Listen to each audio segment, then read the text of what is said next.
Moi j'ai une chanson dans la tête depuis hier soir. Moi aussi, celle que j'entends toujours à la radio. Non, ça fait. Ça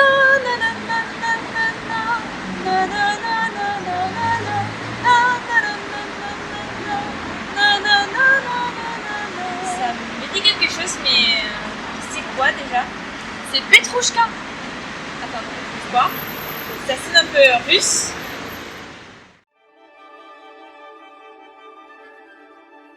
En automne 1910, le compositeur russe Stravinsky crée un autre ballet appelé Petrouchka, dans un style différent, nouveau. Le plus important à savoir est que toute la musique va se baser sur l'histoire. Celle-ci prend place durant le Mardi Gras.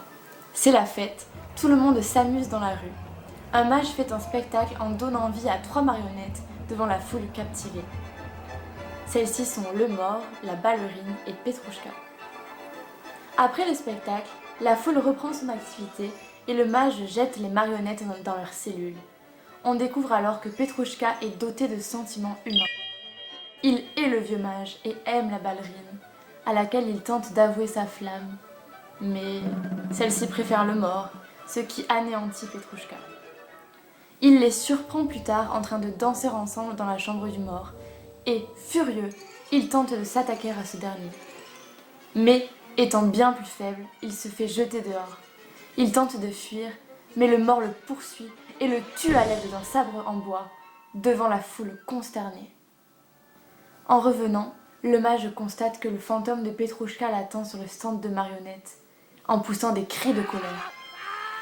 Apeuré, le vieux mage s'enfuit dans la nuit. C'est une histoire pour le moins étrange, et Stravinsky va tenter de retranscrire tous ces éléments à travers la musique. La fête, la foule, la danse des marionnettes et les différents sentiments de Petrouchka. Attends. Je sais pourquoi cette chanson me disait quelque chose. En fait, c'était ma grand-mère qui l'a chantée. Bah non, c'est pas possible, c'est Petrouchka. Mais non, c'est ma grand-mère. Mais non, je t'assure, c'est vraiment Petrouchka. Oh, wow, vous disputez pas. Vous avez toutes les deux en partie raison. Une des caractéristiques de ce ballet et de la musique de Stravinsky en général est son emprunt fréquent aux mélodies populaires. Ce n'est pas un phénomène nouveau. De nombreux compositeurs russes ont déjà utilisé ça, dont Rimsky-Korsakov, qui était le professeur de composition de Stravinsky. Pour l'anecdote, il s'est inspiré d'une chanson qu'il avait entendue dans les rues de Paris, mais il fut par la suite accusé de plagiat. Il dut donc déverser une partie des recettes de Petrouchka aux héritiers du compositeur de cette chanson. Mais ces petites chansons appelées mélodies peuvent être cachées par d'autres éléments qui sont superposés, qui sont joués en même temps.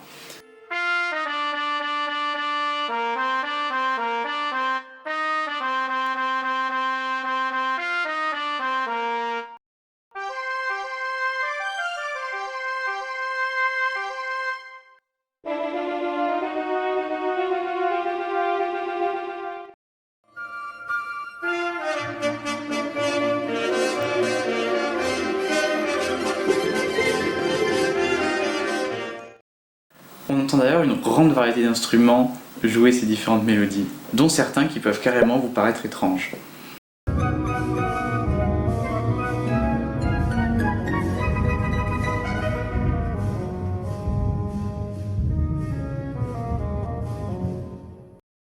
Il mélangera aussi des rythmes.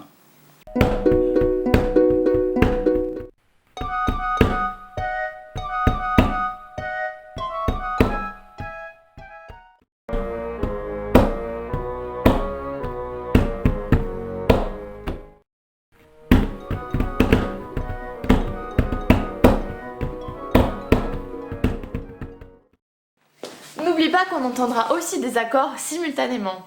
Ça, c'est un accord. Et ça, c'est le deuxième. Et ensemble, ils vont former l'accord Petrouchka. Ces sons sont caractéristiques du personnage de Petrouchka et ils seront présents à chaque fois qu'il apparaîtra sur scène. Ils servent à exprimer l'ambiguïté du personnage qui est mi-marionnette, mi-humain.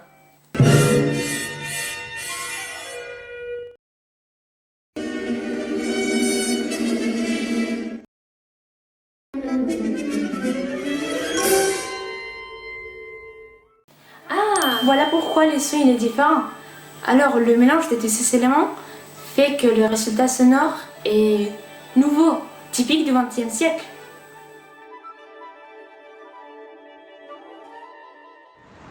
Il y a justement une représentation le 25 mars avec l'Orchestre National du Capitole. Ah ouais. Est-ce que tu veux venir avec moi? Bah bien sûr. Allez, allons-y.